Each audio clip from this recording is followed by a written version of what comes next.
देख रहे हैं प्रतिपक्ष संवाद और मैं अक्षिता रावत जुड़ चुकी हूं आपके साथ। वैसे तो प्रतिपक्ष संवाद की टीम आपको कई सारे स्थलों का दर्शन करवा चुकी है और आप देख सकते हैं इस वक्त मैं मौजूद हूँ दशरथ महल के सामने हनुमानगढ़ी बाज़ार में और मेरे साथ जुड़े हैं हमारे ब्यूरो चीफ पीयूष चौहान।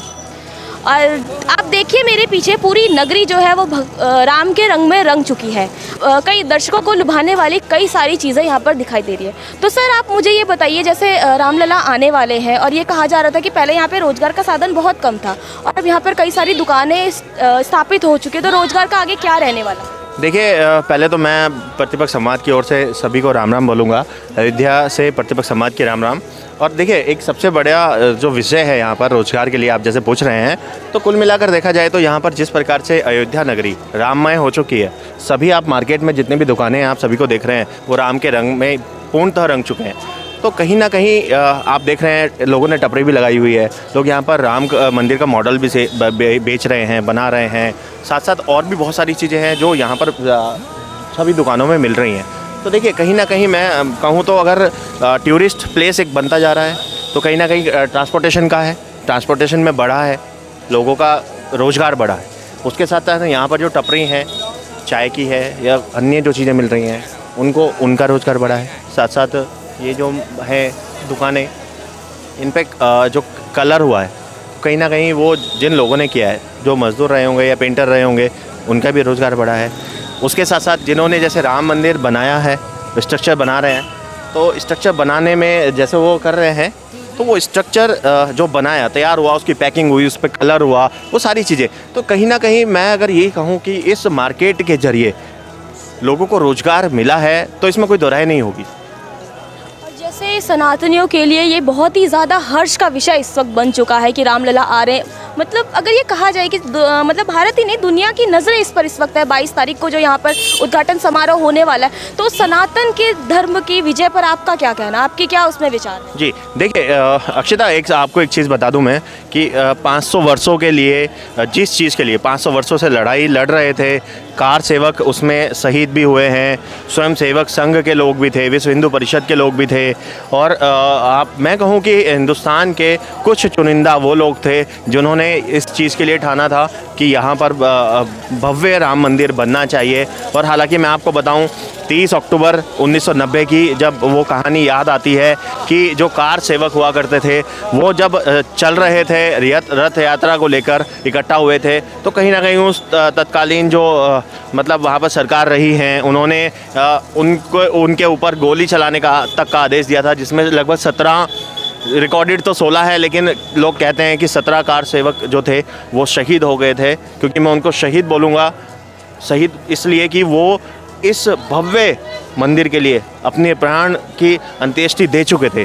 तो एक देखिए, सनातनियों के लिए 500 वर्षों के बाद एक भव्य नज़ारा, एक महापर्व के रूप में जो है वो उभर कर सामने आया है। और ये अपितु मैं आपको बताऊं, अयोध्या ही नहीं, हिंदुस्तान ही नहीं, हिंदुस्तान के बाहर भी लगातार जिस प्रकार मैं आपको बताऊं श्री रामचंद्र की जो ससुराल का कही जाती है नेपाल से एक कलश में हमने प्रतिपक्ष समाज की टीम ने वो चीज़ भी दिखाई है, ग्राउंड जीरो पे वो चीज़ भी दिखाई है कि किस प्रकार वो कलश में जल वहाँ से आया है और लगभग 600 किलो घी, जिसमें एक कामधेनु गाय का घी है जो 17 महीने की बिना बच्चा दिए दूध देती है, और उसका घी भी इकट्ठा करके यहाँ पर लाया जाता है, जिससे उनकी वो रहेगा, क्या बोलते हैं, जो दिव्य ज्योति जलेगी, तो वो प्रथम दिव्य ज्योति जलाने का जो प्रावधान है वो शायद उसी से करेंगे, ऐसा वहाँ बताया गया है। जिस प्रकार कार सेवक जो यज्ञशाला है वहाँ पर वो सामान रखा गया है। तो ये लोगों के अंदर उत्साह है, लोग चाह रहे हैं कि किसी भी प्रकार से हमारा कोई ना कोई अंश यहाँ पर लगे, नाम हो ना हो वो बात की बात है। कुछ लोगों ने अपने शिल्पकार हैं जो उन्होंने भगवान श्री राम की, उनकी बचपन की और हनुमान जी की बहुत सारी ऐसी जो वो मूर्तियां हैं वो बनाकर भेजी हैं, उन पर अपने नाम भी अंकित किए हैं। लेकिन मैं ये कहना चाहता हूँ कि सनातनियों के लिए ये एक ऐसा पर्व बन गया है कि सभी चाह रहे हैं कि कहीं ना कहीं मेरा इसमें प्रतिभाग हो, और भगवान राम वो एक खुद में स्वयं महसूस कर रहे हैं कि इस पूरे कार्यक्रम में उनका होना या उनके द्वारा दिए गए सामान का होना अपने आप में बहुत बड़ा विषय होगा। ये तो आपने बहुत सही कहा कि ये जो रामलला यहाँ पर विराजमान अब होने वाले हैं वो बहुत ही मतलब एक तरीके से पर्व बन चुका है। प्रधानमंत्री नरेंद्र मोदी ने खुद लोगों से गुजारिश किया कि 22 तारीख को वो अपने घर में राम के नाम का एक दिया ज़रूर जलाएं। और कहा जाए देखा जाए पूरे भारतवर्ष में अब उस दिन की तैयारी कर रहे हैं लोग। भले ही लोग यहाँ पर प्रेजेंट ना हो पाए, लोग यहाँ पर ना आ पाए, लेकिन अपने घरों में सब लोग तैयारियां करें। जैसे दिवाली का पर्व हम लोग उत्साह से मनाते हैं, वैसे ही रामलला के यहाँ पर स्थापित होने का पर्व भी मनाया जा रहा है। और जैसा कि रोजगार के बारे में हमने देखा, अब हम बात करें सुरक्षा का यहाँ पर क्या है, क्योंकि ये जो मुद्दा जो है ये बहुत ही ज़्यादा संवेदनशील बन चुका है। पहले हम बात करें, कई बार यहाँ पर जी मुद्दा काफ़ी संवेदनशील है, क्योंकि पहले यहाँ पर बहुत कुछ हुआ है, इतना संघर्ष करना पड़ा। जैसे आपने कहा कार सेवकों को शहीद भी यहाँ पर कईयों को होना पड़ा था। तो सुरक्षा को लेकर यहाँ पर क्या आपको चाक चौबंद व्यवस्थाएं दिख रही है?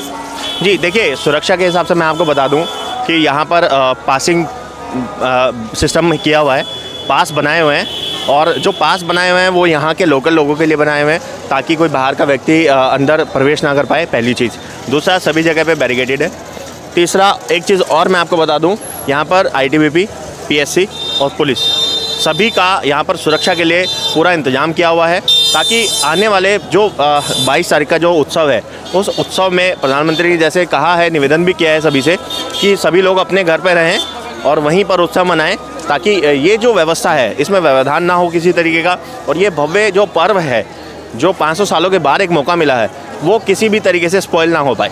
तो इस तरीके से कोशिश कर रहे हैं सभी लोग। और यहाँ की सुरक्षा के दृष्टि से मैं देखूँ तो हम लोगों को भी अंदर, जब हम लोग प्रतिपक्ष समाज की टीम जब अंदर गई वहाँ पर रामलला के दर्शन के लिए, और हम लोग को वहाँ पर कंटिन्यू हम लोग चाह रहे थे कि हम लोग वहाँ से लोगों को लाइव दिखाएं, लेकिन सुरक्षा कारणों की वजह से कैमरा, माइक और ये सब चीज़ें अंदर जाना अलाउ नहीं रहा। तो कुल मिलाकर ये चीज़ें रही हैं कि सुरक्षा के पूरे चाक चौबंद इंतजाम है। और उसी को देखते हुए आने वाले क्योंकि क्या है कि अभी आने वाले समय में यहाँ पर लगातार बढ़ता ही जा रहा है, क्राउड बढ़ता ही जा रहा है। तो उसके अकॉर्डिंग अगर मैं आपको कहूँ तो 22 जनवरी के बाद जो यहाँ पर असंख्य लोगों का जमावड़ा आने वाला है, तो 22 जनवरी के बाद ही आने वाला है, क्योंकि 22 जनवरी तक तो बहुत सारा रिस्ट्रिक्ट है, एरिया भी रिस्ट्रिक्ट रहेगा। यहाँ तक कि आज सुबह ही पता लगा है कि यहाँ के जो लोकल लोग हैं, उन लोकल लोगों को भी बोला गया है कि 22 तारीख को आप बाहर ना निकलें, इधर से उधर मत जाएं, ताकि आप लोगों को भी असुविधा ना हो। और जो बाहर से जो लगभग 8000 व्यक्ति जो आ रहे हैं, जो जिनको बुलाया गया है, अतिथि जो बने हैं उनको बुलाया गया है, तो वो 8000 व्यक्ति जो हैं, कम से कम वो भी, उनको भी कोई परेशानी ना हो। तो इस चर्चा में हम पहुंच चुके हैं हनुमानगढ़ी के पास। जल्दी ही आपको प्रतिपक्ष संवाद रूबरू कराएगा हनुमानगढ़ी की महत्वता और पौराणिकता से। तो सर आप बताइए कि थोड़ा सा इस मंदिर के बारे में बताइए कि यहाँ की क्या महत्वता है और पौराणिकता। देखिए, हनुमानगढ़ी के लिए कहा जाता है कि अगर आप अयोध्या आए हैं, भगवान श्री रामलला के दर्शन करने आए हैं, तो वास्तव में आपको पहले हनुमान जी के दर्शन करने होंगे। हनुमान जी के दर्शन आपको मिलेंगे हनुमानगढ़ी में। हनुमानगढ़ी के अंदर आपको भगवान हनुमान जी के भव्य मूर्ति है, और उस मूर्ति का आप जैसे अनावरण करेंगे, आप देखेंगे, आप उसको देखेंगे, आप वहाँ जाएंगे तो आपको अपने आप में एक ऊर्जा महसूस होगी, और उस ऊर्जा में आपको लगेगा कि आप किसी स्थल पर हैं जहाँ से रियल ऊर्जा आपको मिल रही है। आप वास्तविक तौर पे हनुमान जी को कहा जाता है कि वो वास्तव में आज कलयुग में भी विराजमान है। वो मात्र एक ऐसे प्रभु हैं जो कलयुग में भी अभी विराजमान है।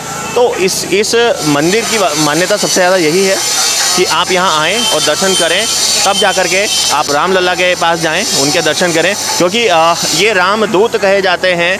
तो रामदूत जब कहते हैं इनको, तो रामदूत सबसे पहले आप उनके दर्शन करेंगे।